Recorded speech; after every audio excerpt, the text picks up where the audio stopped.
ये अध्यात्म की भूमिका उठना बहुत कठिन होता है। अध्यात्म का प्रवचन कर लेना बहुत सरल होता है, नहीं? हाँ, चमड़ी को चिकनी करके और अध्यात्म का प्रवचन करने में कोई कठिनता नहीं, लेकिन चमड़ी और दमड़ी का राग मिटा दे फिर अध्यात्म की तरफ चले, ये किसी फक्कड़ महात्मा का कृपा पात्र ही होगा जो फकीर होगा, जिसने विश्व की समस्त भोग वासनाओं को रौंद करके अपने स्वरूप में स्थित हो गया। ऐसे महात्मा के संग के बिना अध्यात्म का रंग नहीं चढ़ सकता, और देखने को मिल रहा है। जब तक हमें अध्यात्म का परिचय नहीं है तब तक कहीं भी हम राजी हो जाते हैं। अरे राजी होने को तो टाकीज के सामने देखो जाके, हजारों की भीड़ लगती, लाइन में खड़े होते हैं, पैसा देते हैं, और क्या देखने जाते हैं? झूठा तमाशा। उनको आप क्या कहोगे? ज्ञानी कहोगे? सत्संगी कहोगे? भीड़ का इकट्ठा हो जाना कोई अध्यात्म का चमत्कार नहीं होता। तो अध्यात्म का चमत्कार तो अंतर की वृत्ति का परिवर्तन हो जाना होता है। नहीं तो अगर एक नृत्य करने लगे ना तो हजारों उसको देखने खड़े हो जाते हैं। फिर 14 संगीत बज रहे हैं, फिर इसके बाद अगर हजारों में बैठे मनोरंजन कर रहे हैं तो इनका कोई महत्व तो नहीं। अगर एक महात्मा कह देता है कि तुम वास्तविक भगवत मार्ग के पथिक हो तो धन्य हो गया जीवन, और 1 करोड़ लोग कह दें कि परमार्थ का पथिक है तो मान्यता नहीं मानी जाएगी। ये अध्यात्म है। अध्यात्म इसीलिए कह रहे हैं कि सांसारिक पुरुषों की संगोष्ठी में रति न करे। तीसरी, अपनी जब कोई निंदा करे तो उसका भला जरूर मना देना, बुरा मत मना देना, नहीं तो अध्यात्म छूट जाएगा।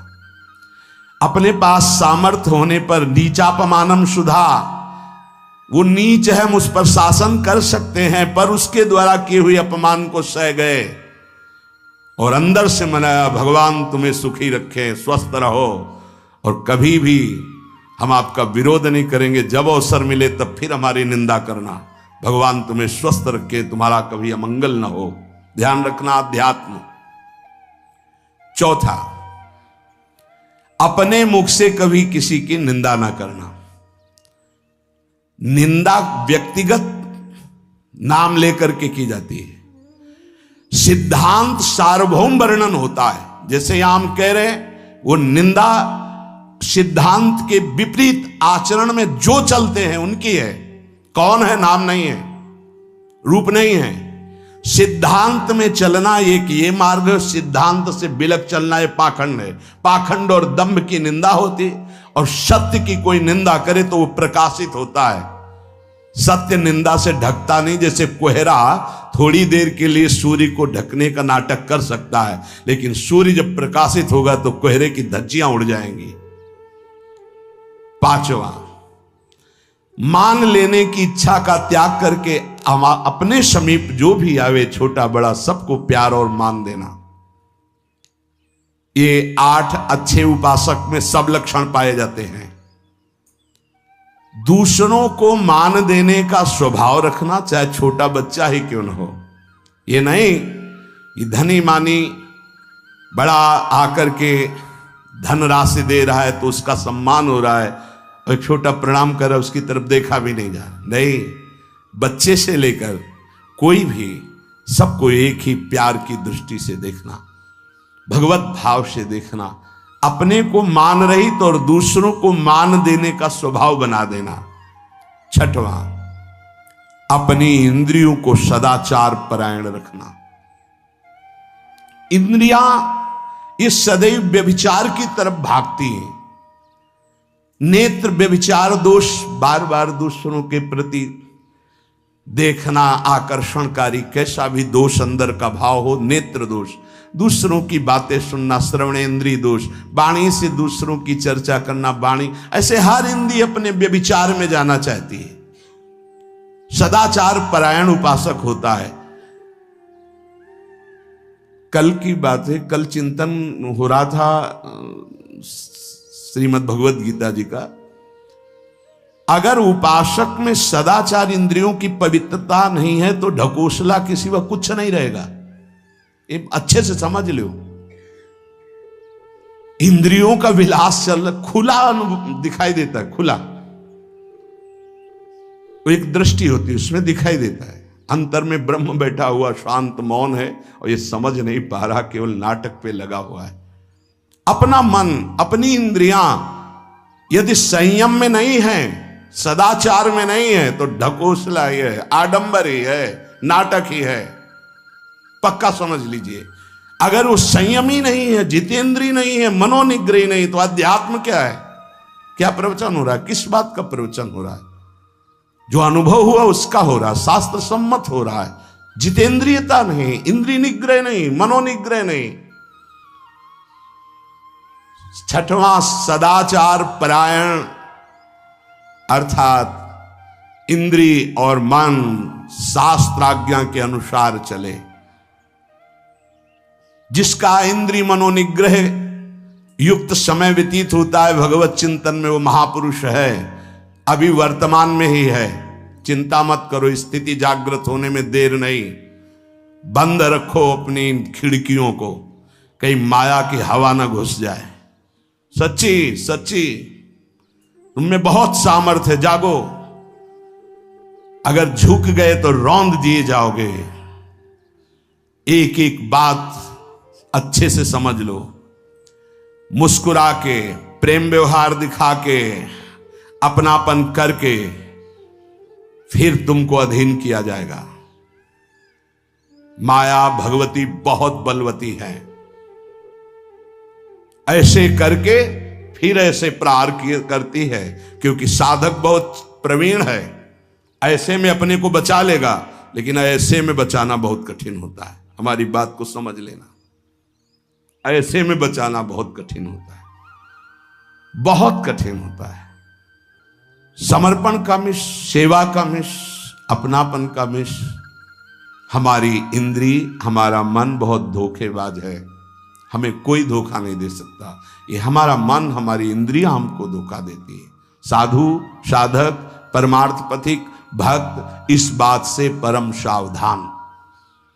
सदाचार और सरलता, संयम के साथ हमारा समय व्यतीत होना चाहिए। किसी के गवाही की जरूरत नहीं है, किसी के प्रमाण की जरूरत नहीं। आप खुद अपने हृदय की भूमिका को नाप लीजिएगा। कितनी ऊंचाई पर चढ़ रहे हो, आपको खुद अनुभव में समझ में आ जाएगा। जो इंद्रियों का गुलाम, मन के द्वारा भ्रष्ट आचरण करने वाला है, वो कुछ भी हो, कोई भी हो, कहीं भी हो, दुर्गति शब्द से ही संबंध है। जीते जी दुर्गति, फिर फांसी ऐसी लगे तेषम दुख न हो। सच्ची मानना, जब गलत हो जाता है आचरण, तो अपना मन अपने को कहता है नष्ट कर दो, ये जीवन किस काम का। होश में हमारे शब्दों को ध्यान से सुनना। जब इतना गलत हो जाता है तो अपना चेहरा अपने को पसंद नहीं आता, और अपना जीवन अपने को पसंद नहीं आता, और अपने अंदर से मन कहने लगता है नष्ट कर दो इस शरीर को। फिर वो जो आगे की लीलाएं होती हैं, अच्छा ऐसा हुआ, फांसी लगा ली, जहर खा लिया, ये कर लिया, वो कर लिया। वो इन्हीं इंद्रिय और मन की फिसलन को नहीं सह पाया। अच्छा, किसी महापुरुष का शासन नहीं था, नहीं, उस चूक में भी बचत हो जाती है। एक बहुत बड़े महापुरुष के समीप रहने वाले से चूक हो गई, तो उन्होंने अपने आसन के पास आसन लगवाया। सब साधुकों ने कहा कि बहुत बदनामी होगी, क्योंकि आपका नाम आगे है और वो आपके आश्रित है, ऐसा है किसी महापुरुष के। उन्होंने कहा तुम क्या समझते हो, ये बाया है, चूक हो गई, अब इसको कभी चूक नहीं होगी ऐसा बना देंगे, कभी त्रुटि नहीं होगी, इसको ऐसा बना देंगे। और वो फिर ब्रह्मावर्त बिठूर में रहे, और बहुत अच्छे महात्मा हैं, अब भी हैं। अगर संत का शासन है और आपसे चूक भी हो जाती है, तो ऐसा बना देंगे कि दोबारा चूक नहीं होगी। पर इंद्रिय और मन को छूट देकर मनमानी आचरण करने वाला कभी साधक नहीं हो सकता, पक्का। और आप सच्ची मानना, आपकी एक बार इंद्रिय मन छूट हो गई तो जिंदगी भर दबे रहोगे, दहाड़ने लायक नहीं रहोगे। माया तुम्हारे को सदैव कोसती रहेगी, तुम्हारा हृदय जलता रहेगा। ऐसा कैसे हो गया, ऐसा कैसे हो गया। जब ऊंचाई की तरफ सोचोगे तो सामने वो, अगर प्रायश्चित करके मिटा दिया है तो बात है, नहीं तो वो कर्म सामने आ जाएगा। लगेगा नहीं हम इस ऊंचाई लायक नहीं है, नहीं हम इस ऊंचाई लायक। आपसे प्रार्थना कर रहे, अगर चूक हो गई हो तो उसको मिटा दो, नहीं आगे बढ़ने में बाधा पहुंचा देगा। अपने गुरुजनों से सलाह करके उसका प्रायश्चित कर लेना चाहिए। अगर गुरुजन कर दे जाओ कुछ नहीं तो कुछ नहीं, खत्म खेल, वो निपटा देंगे, वो करुणामय है, उनमें बड़ी सामर्थ्य है। पर छठवां सूत्र, सदाचार, संयम, जितेंद्रियता, मनोनिग्रह साधक में होना ही चाहिए। जो साधक एकांत में मनोरंजन करके अपने जीवन को नष्ट कर रहे हैं, अच्छा होता गृहस्थ धर्म में रहते, बाल बच्चे पैदा करके मेहनत करके धर्म पूर्वक कमाते और समाज की सेवा करते। यदि अखंड ब्रह्मचारी वैराग्य मार्ग के पथिक हो तो चूक ना होने पावे प्रार्थना करते हैं। इंद्रियों को शिथिल ना होने देना, मन को शिथिल मत होने देना, नहीं तो ऐसा बंधन ये बांध देते हैं कि बड़े बड़ों को सर झुकाकर चलना पड़ता है, रौंद देती है माया। ध्यान रखना, सर उठाने लायक नहीं रह जाता। अगर इंद्रिय जन्य भोगों का आकर्षण नष्ट कर दे तो अपना मन अपने को जलाता रहता, धिक्कार देता रहता। कैसे हो गया ऐसे?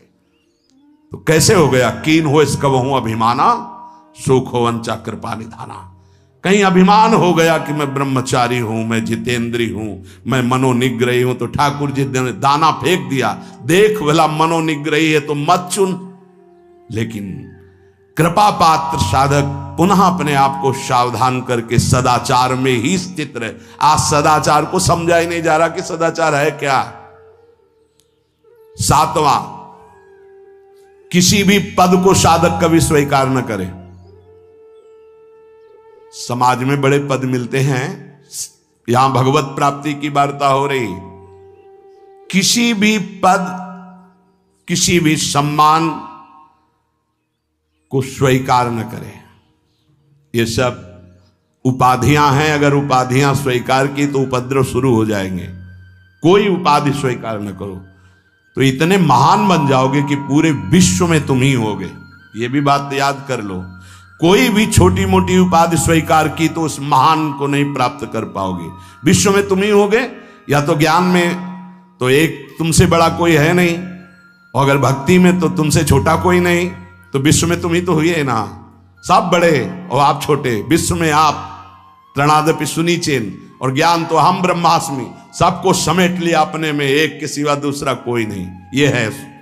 ये है उपाधि रहित महापुरुष की स्थिति। कोई उपाधि स्वीकार न। अनंत ब्रह्मांडों का महारत्न इंद्र नीलमणि, जहां जहां भक्त मेरा चरण रखे वहां वहां रखूं हाथ, पीछे पीछे मैं फिरूं कभी न छाड़ूं साथ। इससे बड़ा कोई पद होगा? निरपेक्षम मुनिम शांतम निर्वैरम समदर्शनम अनुब्रजाम्य हम नित्यम पूये अत्यंगुरेणु भी। जिसकी चरण रज लेने के लिए परब्रह्म परमात्मा पीछे डोलता है, वो है ये पद। जब कोई पद नहीं स्वीकार करता तो ये पद प्राप्त होता है। इसलिए सातवां, किसी भी उपाधि को, पद को साधक कभी स्वीकार न करे। आप यहां के अमुक बन करके अमुक नहीं, सेवाएं सब हैं पर सेवक हूं, कोई पद नहीं। देख लो बड़े बड़े महापुरुषों को।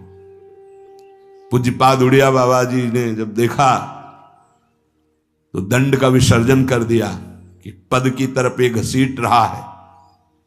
गंगा जी में महाप्रभु चैतन्य देव गंगा जी में जो हमारे परम पद के बीच में आएगा वो सबका प्रवाहित कर देना ही उचित है। बहुत समझना, पूरे जीवन भर याद रखना, यह अध्यात्म है। अध्यात्म कभी कोई भी उपाधि स्वीकार ना करे। तो बहुत जल्दी उपाधियां सामने लिख दी जाती हैं, तभी कोई वो स्थिति ही नहीं आती। उपाधि, हमारे ब्रजमंडल में एक से एक महापुरुष हुए हैं। बाबा प्राण धन रहे हैं, कितने संत महापुरुष, और उनको यहां प्यार से ब्रजवासी जन मेरो बाबा प्रिया प्रीतम के लाडले। कोई उपाधि नहीं, कोई पदवी नहीं, कोई प्रतिष्ठा नहीं। और आठवां, ये आखिरी